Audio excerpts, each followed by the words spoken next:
Oke, halo teman-teman, assalamualaikum warahmatullahi wabarakatuh. Jumpa lagi dengan gua Richie di Richie Seller Dears ya teman-teman. Hari ini gua mau ngebahas tentang keluhan para hobis yang pemula teman-teman, masalah tentang reticulatus pattern, karena di channel gua hanya ngebahas tentang reticulatus pattern ya teman-teman. Jadi biasanya masalah para penghobis yang baru memulai miara reticulatus pattern itu baby ya, buat baby nih cara setup kandang baby reticulatus pattern yang baik dan benar menurut saya teman-teman, menurut sepengalaman saya. Jadi baby reticulatus pattern kenapa dia nggak mau makan tuh karena biasanya ada 3 masalah teman-teman ya. Yang pertama mungkin karena dia sakit sariawan, yang kedua dia flu, yang ketiga biasanya belum waktunya dia makan teman-teman. Kita nggak usah panik, nggak usah heboh, nggak usah hewir, nggak usah wow, nggak usah gimana gitu ya, karena kalau misalkan si ular itu sehat, nggak sakit, dan biasanya kalau dia nggak sakit kelihatan dari matanya yang bening teman-teman ya. Buat teman-teman nih yang buat pemula, matanya ciri-ciri hewan yang bagus tuh retik ya, terutama retik yang bagus dari mata bening, mulut bersih, nggak ada lendir berlebih. Nah itu hewan sehat. Terus dari badan juga nggak ada kelihatan keriput-keriput atau kering teman-teman. Pokoknya bentuk badannya profesional aja gitu, nggak ada tulang nggak kelihatan atau gimana atau ekor nggak kurus banget. Nah biasanya kalau misalkan mereka nggak mau makan tuh karena mungkin setupan kandang di rumah kita salah teman-teman. Terus seringnya dihandle, terus sering pindah-pindah tempat nih teman-teman. Biasanya kan kalau kita baru mulai miara reticulatus pattern kan, kita yang harus dihindari itu kan kita ambil foto pindah kandang ini, besoknya kita ambil lagi, mainin lagi, terus taruh lagi di kandang ini, ntar besoknya kita pindahin lagi kandang ini. Nah sebenarnya harusnya buat babyan tuh jangan sering-sering dihandle teman-teman. Karena kenapa? Karena babyan tuh mudah stres teman-teman. Yang paling bahaya tuh stres, udah kepanjangan dia nggak mau makan, nggak mau minum, lalu mati teman-teman. Jadi kalau buat teman-teman yang baru memulai miara ular piton babyan, saran gua jangan sering dihandle, jangan sering pindah-pindah tempat. Ikutin konsep. Kalau misalkan kalian bertanya sama beberapa orang, pasti setupnya pasti berbeda. Tapi kalau kalian bertanya sama satu orang, pasti ikutin aja yang satu orang itu. Jadi kalau misalkan nanya ke saya akan rekomendasikan setupnya seperti ini, harus pakai ini, harus pakai ini. Tapi kalau kalian nanya ke yang lain juga jawabnya seperti ini. Lebih baik kita pakai gag ya teman-teman daripada pakai kontainer. Kenapa kalau kita pakai kontainer itu bermasalah? Kalau menurut saya kontainer itu bermasalah ya, karena kenapa? Karena kontainer biasanya nggak menyimpan hangat teman-teman, jadi langsung dingin banget gitu ya. Kalau kontainer harus biasanya harus pakai tambahan lampu teman-teman, apalagi kalau misalkan bersentuhan dengan lantai teman-teman.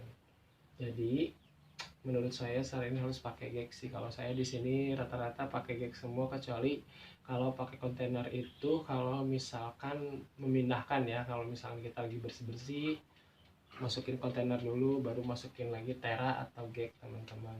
Oke, mari kita lihat setup kandang gua ya teman-teman, ada di belakang. Ini sebagai contoh aja. Ini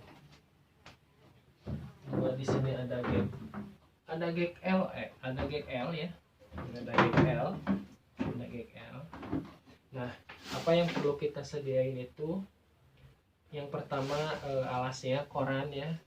Pertama koran, terus kita sediain jerami. Kalau buat boleh jerami, boleh daun pisang kering, boleh pakai koko khas, pakai koko chip juga boleh, asal jangan pakai koko pit ya teman-teman.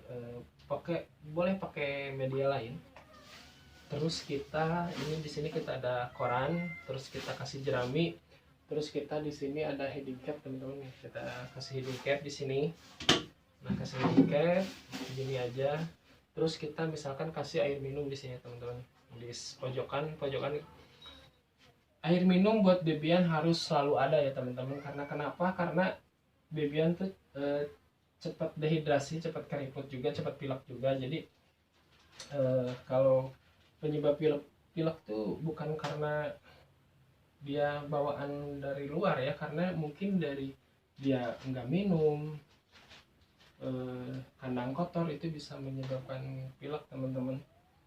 Nah kalau misalkan juga bebian retik kalian yang ada flu, jangan dijemur teman-teman, kasih aja pakai lampu atau kandangnya selalu bersih, itu udah cukup. Jangan pernah dijemur deh, kalau menurut saya jangan pernah dijemur.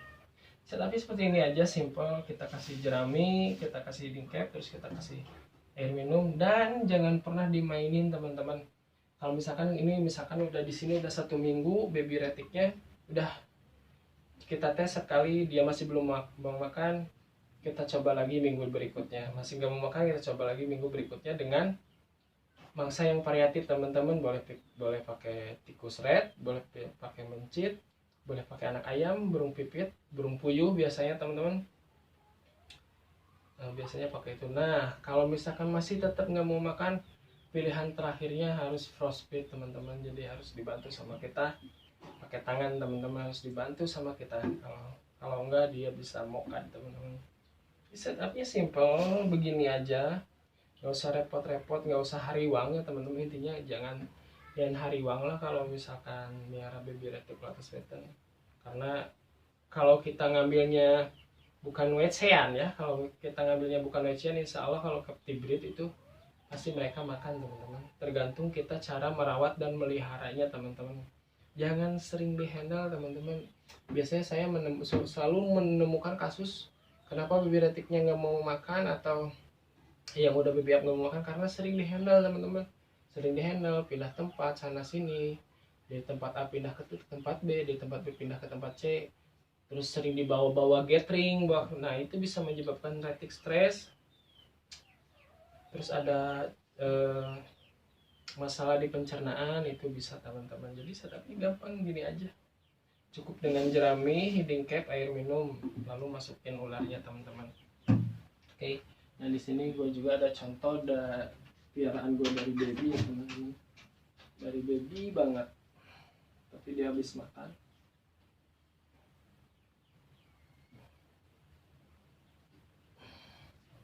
Habis makan.